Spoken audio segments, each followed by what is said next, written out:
G'day there guys, it's your Aussie Hubby Markee, back at it again with another episode of r/Tales of Neckbeards and Neckbeard Stories. Now if you love me like I love you, then you know what to do. I want you to mosey on over to that old like button and tackle it like bloody Steve-O would tackle a crocodile. Grr! Maybe even chuck an Aussie flag down in the comments, who knows. Now with that said, I want you to sit back, relax, chuck a prawn on the barbie, and get ready for some bloody Neckbeard stories. Ugh. Now our first post is by Axeman1318, titled, Stalking Neckbeard Tries to Convince My Girlfriend That I Am a Pedophile. Hello everyone, I have a Neckbeard story that until joining this group, had no idea I could share. Anyways, long story short, I showed my girlfriend some of the stories and with her encouraging, I decided to share. By the way, please be nice, this is my first post. TLDR at the end. Our cast are me, big Star Wars fan and DC fan. Girlfriend, let's call her Mara after her favourite Star Wars character. Screw Disney Star Wars. And Stalker Neckbeard is SB. It all happened a year ago, around mid-March. I had called in sick to work, because I had so many sick hours that my boss asked if I could use some of them even if I wasn't sick. Mara also didn't have anything to do since she has grad school at night. Seeing it was a Monday and we had nothing to do, we decided to go out. We found a cool comic book shop, Dr. Comics and Mr. Games for anyone who wants to know. So we decided to take a look. At some point, Mara wandered off as she saw the DC area and wanted to see if they had the Killing Joke. I was overlooking at Star Wars comics, trying to remember the time before Disney Star Wars. Now Mara is extremely nice and very outgoing. She always tries to make someone's day better, but can be a complete tramp if she is angered. After a couple of minutes, I go looking for her, and lo and behold, she's having a conversation with this disgusting Neckbeard. Now, the first thing that hit me about this guy is the smell. Dear God, he smelled putrid. A combination of sweat, Cheetos, and just rotting garbage. He was dressed in cargo shorts, flip-flops, and a Captain America t-shirt that barely contained his gut. As I got closer, I heard snippets of what they're discussing, and that Mara is adamantly defending how Batman beat Captain America in a fair fight, while Sweaty Neckbeard is saying something of how Captain America is more honorable than a pedophile man-bat. Mara sees me coming and politely tells him that while she enjoyed the conversation, it's time for her to go. To which SB tries to intervene by saying that he will escort such a fine specimen home, as it's clear that she is a woman of culture. Mara politely refuses, to which Sweaty Neckbeard adamantly states that she is sure that he has to do it for Milady. Mara again politely refuses and points at me. SB looks at me and then sneers, and flat out tells me that I should mind my own business. I simply shrugged and said that, well, it is my business, that's my girlfriend. To which he turns to Mara, accusingly asks why she is dating me. SB goes on a rant on how all good women are taken by chads, on how women are never interested in real men. Mara at this point decides there is no point in arguing and decides to just leave. As we are leaving, I just feel that there are two holes being drilled in the back of my head. I turn and see that he is absolutely staring at me, posing in what I guess he thought was a menacing pose. Arms crossed, one leg up against the wall, tipping the fedora down I imagine. We left without incident, and Mara, seeing that there was a Barney's, decided that she was hungry. I, on the other hand, had lost my appetite after getting a whiff of SB's scent. We sit down and are having a conversation on who makes the best burgers when I hear a shuffling behind us. Heh, nothing personal, kid. Mara's eyes just widen, and I turn to see SB making his way to an empty table close to us. Keep in mind this Barney's is rather small, so the amount of legroom is small. This Sweaty Neckbeard plops next to the table next to us and decides that it's time to continue a conversation with Mara. Mara is not interested and ignores him and continues our conversation. It gets to the point where Mara was losing her patience and her appetite. She decided to speak Spanish to me. We continue our conversation in Spanish, with Sweaty Neckbeard desperately trying to say "sí" every few seconds. It was at this point that Mara loses it at SB, and flat out tells him to stop trying to talk to her. He silently lowers his head and glowers at the menu that he had. Mara and I both decide that it was best to change our order to go, as we could not eat with the smell of him so close to us. Waitress is understanding and makes the change. As we're leaving, sweaty neck boy looks over and flat out calls me a coward for not wanting to face a true man. I get heated and rather loudly flat out tell him, "Chingas a tu madre, hijo de quien mil putas." Go screw your mum, son of 1,000 tramps. Nice. That makes Mara laugh, as that's her favorite insult.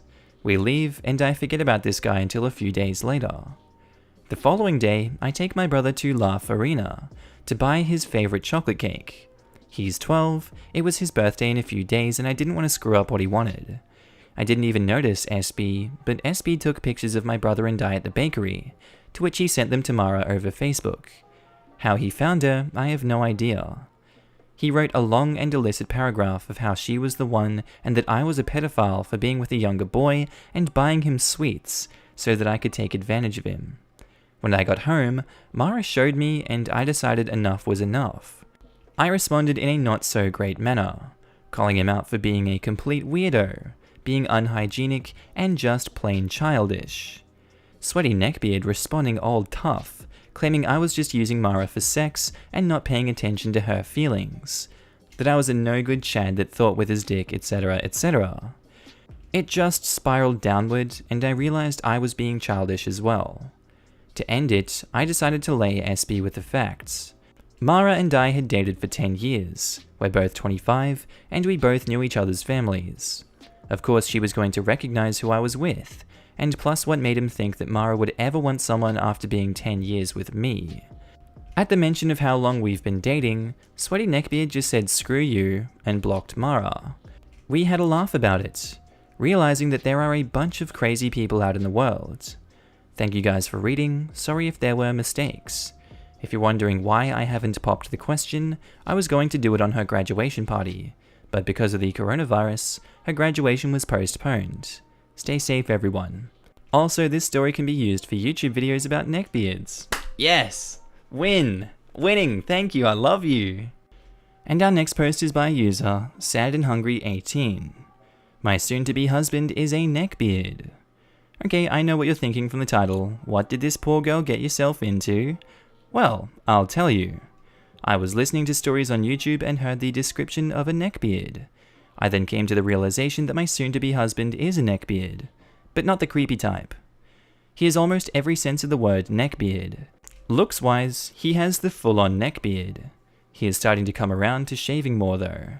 He dresses up in button shirts. He wears a frickin' fedora, he used to have a trench coat, but I bought him a leather jacket, of which he now wears. Acne, which is getting better as we do weekly face masks together. The only thing looks-wise he's not is fat, because well, he physically can't get fat. B have medical condition of which he can't. He also doesn't smell bad as he does take showers every other night. Personality-wise is the same too. Socially awkward, can't pick up of social cues, and overly confident about things that he shouldn't be. And yes, a lot of m'ladies and shall we this, shall we that, blah blah blah. He is obsessed over My Little Pony. He plays Magic the Gathering and other card games as well as a lot of video games. He is also crazy about all things anime and Japanese. However, despite all of this I do, in fact, love him with all of my heart. He treats me right, not in a pervy way like most, and I do like a lot of the stuff that he's into. I find him cute in his own dorkish way. We kinda just clicked when we met. He's also an amazing father, and I am super excited to marry him next summer. Note, yes I know that it's not your typical neckbeard story, but when I realized I was marrying one, I lost my crap laughing. My soon-to-be husband asked what was up, and I came out with, between laughs, you're a neckbeard. He looked at me, confused, so I explained the explanation of what that meant, and he looks at me and says, wow, guess I am one, and we both continue laughing. Now that's epic. Our next post is by user, It Do Not Matter, 17, titled, I punched a neckbeard and don't regret it. Okay, this will be a long one, so get comfy. Story starts at the beginning of high school, when I met our neckbeard. We'll call him Jay. He was a classic neckbeard, a very big guy with greasy hair, neckbeard, and weird sense of style, and he smelled really bad. I'm a very extroverted person, and I knew almost everyone in school, but he really didn't want to talk to my friend group. It looked like he didn't like us. It all changed in spring, when I started going really early to school, to squeeze in an early practice, since I was preparing for an important boxing match. So when I would finish and go to the classroom, he was the only one there. I was very friendly with him, and we eventually found common interests in anime. I liked watching it, and even though I wasn't as obsessed as him, he was really happy about it. So we would talk about it every morning until the rest of the class came. Then he would retreat to his seat and be quiet. After some time, I noticed he would come to the bleachers even earlier, and he would watch me run and do exercises. I found it a bit weird, but didn't pay much attention, until one morning he saw I was running with a guy from senior year. He asked me later if he was my boyfriend, and he sounded very pissed. I said no. He was just a friend, which was true, but he didn't believe me since he was a very handsome guy with tons of literal fangirls around school. But I didn't really care to explain myself to him. He would also come to my after-school practice to watch, which was starting to be a bit annoying, him following me around, but not being friendly around my friends. In sophomore year, I started training even more intensely, and didn't really have time to talk to him before or after class, but he did start messaging me and saying how cool I was and different because I'm very masculine, and have very short hair, and because of liking anime and video games. I really didn't like that, because a lot of girls are like that, and it made me feel uncomfortable when he called me a goddess. I told him that, but he never really stopped, even though I rarely replied to his messages. In junior year, I met a girl that I really liked. Eventually, I asked her out, and we started dating. We were both openly gay at this point, and everyone knew we were dating, except, I guess, Jay. One day I had a match, and all of my friends came with me to watch. Jay was there as well, in the corner, alone, watching. I won the match, which was a very big deal for my career, and my friends immediately jumped to congratulate me.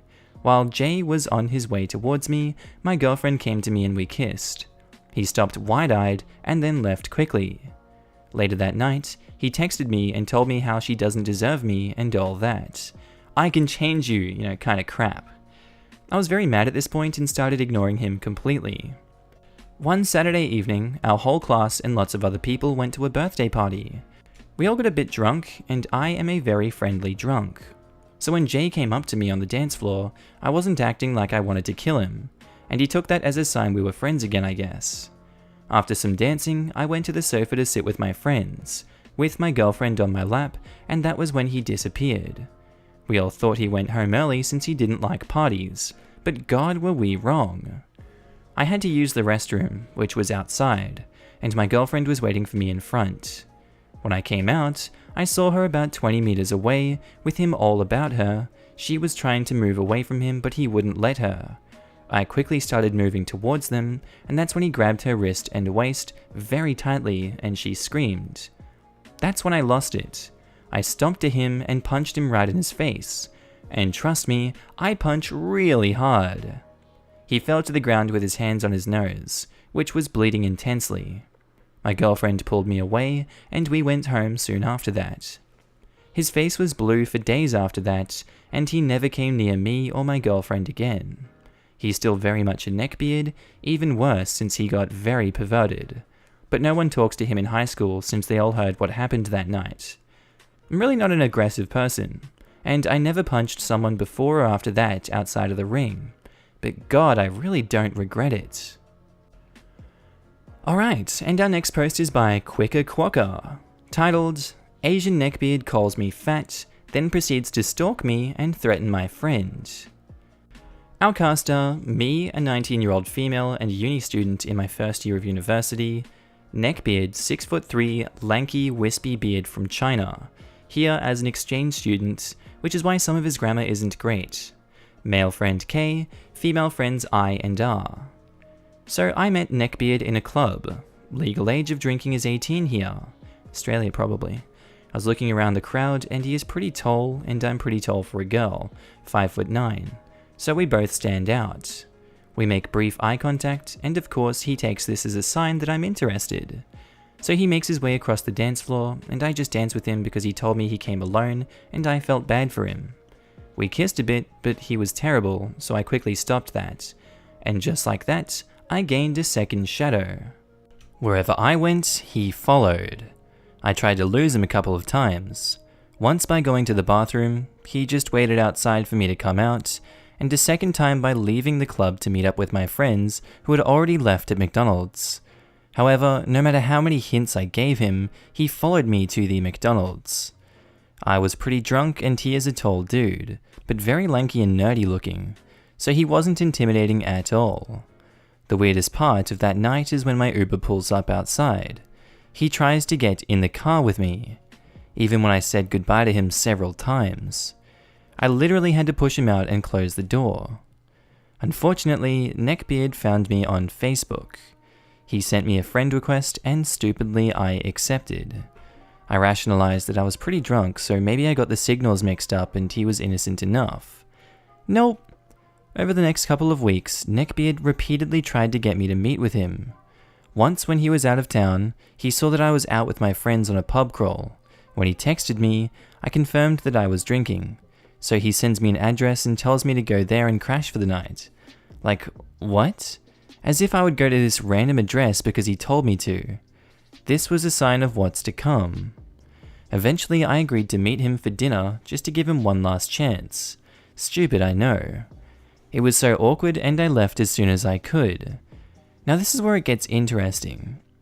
Neckbeard texts me the next day, telling me I need to lose weight, which is true, I am out of weight, but out of place for him to say. I tell him to frick off and that he can't tell me what to do, which sounds bitchy, but he had gotten onto my last nerve. He tries to backtrack, but I just tell him that I don't want to see him again. He tells me to calm down and to think it through, and that it's not a joke, lol. Also tells me that we need more time for our relationship to develop before I make a big decision like this. Calls me a good girl, and to stop arguing and wasting our meaningful time, as it will accelerate the breakdown of our relationship. WTF? Also said that we were obviously Valentines and that kiss is serious, not a game. Also accused me of cheating him, saying if you weren't interested in me, why did you approach me? Even kissed me. Naked cheating. Keep in mind English isn't my first language, so that's why these kinda don't make sense. Neckbeard was also kind enough to inform me that love is not a drama. Very serious. Love can't tell a lie, and it needs trust so it can develop forever. Yes, I wish I was lying. Literally takes hours to reject him before I gave up and blocked him. I was just so glad that I paid for the dinner for the both of us, so he couldn't claim that I used him for a free dinner, but at least I thought that was the end. Oh boy, I was wrong. Neckbeard then finds one of my friends' info and complains that I didn't put any effort into my appearance, since I didn't wear makeup to the dinner, and that I was late by 1 minute. He then tries to get my number through them, which failed, thank God. However, he finds my Instagram. I have no idea how, it's not linked with my Facebook or anything, and DMs me saying he's sorry and that he is too impulsive, and that he caused unforgettable hurt. So I block him there too without replying, as I know there is no reasoning with him. All is good for a while, until I go out clubbing with my friends. Long story short, Neckbeard shows up, stares at me for half an hour, then when my male friend Kay leaves to get a drink, he tries to make his way over to me. I go get Kay and he tells Neckbeard to back off. Neckbeard tries to get Kay kicked out of the club by the bouncer, but fails. Proceeds to wait for us to leave, leaves with us, and threatens Kay saying he better not catch him out again. A few months later, I'm starting my second year of uni, and there's a party at the uni for orientation week. I go with a group of friends, Em and Dar being my closest friends who know everything that went on with Neckbeard. Of course, after being at the party for 20 minutes, who else but Neckbeard is there, by himself as always, staring at me. I start freaking out as he seems to get more violent every time I see him, and I don't want to ruin the night for my friends. Em and Dar see him and immediately know who he is. They get the whole group, 8 people, to move to a different area, and keeps an eye out for him the whole night. I love them so much for this. Apparently when I went to the bathroom, he tried to follow me in, but the guys in the group stopped him and basically threatened him to leave me alone. And that is the last time I've seen him. Anticlimactic, I know, sorry. Alright, and our next post is by Throwaway5386973, titled, Neckbeards, specifically Asiaphiles, honestly make me hate myself. This has been bugging me for a while, and I always wanted to talk about it with someone, but I didn't really know where. Eventually, I simply decided to make a throwaway account on here, dump everything there, see what people thought and move on. This may not be the right place to post this, so if that's the case then let me know. Obligatory warning, I'm not really used to Reddit, so please excuse any formatting mistakes. I'm on my computer, English is not my first language. The title is basically a summary of what I'm going to say. Perhaps Asiaphile isn't necessarily a very common phrase, but I'm referring to those neckbeardish people that think that Asian women are superior to any other woman based on outdated, ridiculous stereotypes, like how they're small, naturally cute, quiet, docile, and obedient to men. I am a 20-year-old Japanese woman living in a fairly international environment. I look and sound incredibly feminine. I am 5'2", usually don't wear that much makeup because I'm too lazy to, and I'm naturally small-chested. And as you can see, I speak and understand English quite fluently. Apparently that makes me a prime target for these kinds of people. I have been harassed by Asiaphiles for so long because of this. I feel like many can agree that fetishizing any group of people is bad, but I feel this is an unpopular opinion, mainly because I've never seen an argument from an Asian person's perspective against fetishizing Asians in particular before. It's always a foreign person making a case against it and saying it's racist. End of. Which is true, it is racist. It takes away all Asian people's complexity as people and replaces it with idealized stereotypes. But there's more that's wrong with fetishizing Asian people than just racism. Every time I get hit on by these people, every time I even hear someone talking about Asians in this way, even if it isn't even directed at me, it makes me incredibly sick to my stomach. I sometimes wonder if that's all I am to people. This Asian caricature that's there to satisfy people's fantasies. It's to the point that I realize I've started to dislike my natural appearance greatly. I have noticed that I think very negatively about myself whenever I see my reflection. I used to be moderately satisfied with my appearance, and it was a great accomplishment for me, as I had overcome a dark, self-loathing phase that took over much of my youth. But now I feel like I continue to look the way I do. All I do is serve as these people's fantasies. I started cutting my hair shorter and dyeing it in unnatural colors. I say it's because I want to, but it's more because it makes me unappealing to these people. I dress less feminine, I sometimes wear shoes that make me subtly taller. I have even considered altering some parts of my face or body surgically to escape this image. I even catch myself being rude to people that seem to fit the image of people who have fetishized me in the past, because I don't want them to get the wrong idea and make advances. Maybe that one is my fault, I don't know. I suppose my case is quite extreme, but the fact is, this is how I feel. I feel disgusting. Is this an overreaction? Am I vain or assuming people are looking at me this way? Do other people also feel like this? I need to know. You aren't overreacting. It's just anxiety caused because of people that don't deserve to make you feel this way, as you most likely be referring to neckbeard people. They are just some weeaboo idiots with a feeling of superiority, but actually they are nothing. They just want attention. Don't change your appearance. You are perfect how you are. So think about it and relax. Just be yourself. Edit, I know I'm horrible at giving advice. Just want to help you feel better. I more or less know how it is to be standardized. Is it said like that? Sorry, my English is horrible. What do you guys think of that one? Anyway, we're on to our next post by Darth Phallic, titled My 300-Pound Neckbeard Vampire Life. Long post, but I just found this sub and wanted to share my best neckbeard tale. This happened back when I was in high school, but we had a vampire pack, as they called themselves, of neckbeard vampires at my high school. I don't mean they just dressed decked out in the tackiest Hot Topic ensemble they could find either.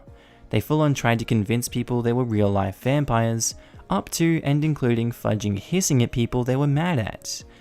For a group that bragged on and on about how different they were among a flock of sheep, they looked like they came the same cookie cutter with patchy beards, unwashed hair, trench coats, fedoras, and those real ugly baggy trip pants with all the chains.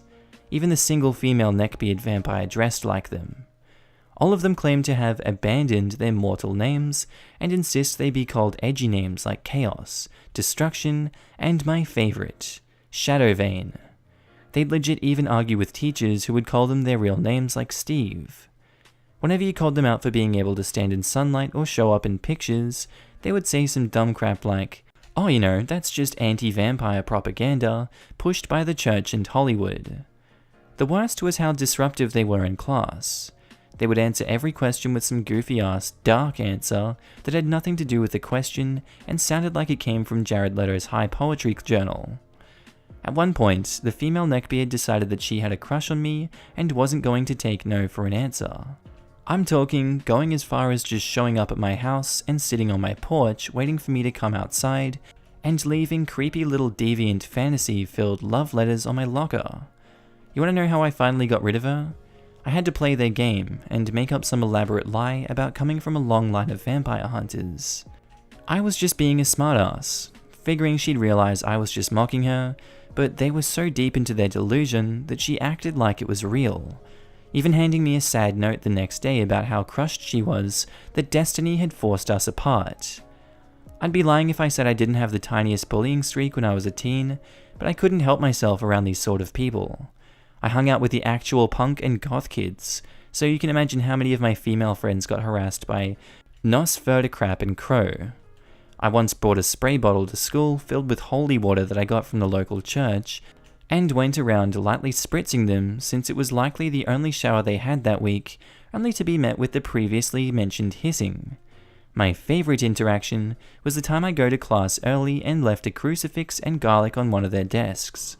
When they waddled in and saw it, they were furious, and instantly screamed at the teacher about it. Teacher dragged us outside and the interaction went like this. "OP, what's going on? Vamp says you're harassing them." "Yeah, he's insulting my beliefs."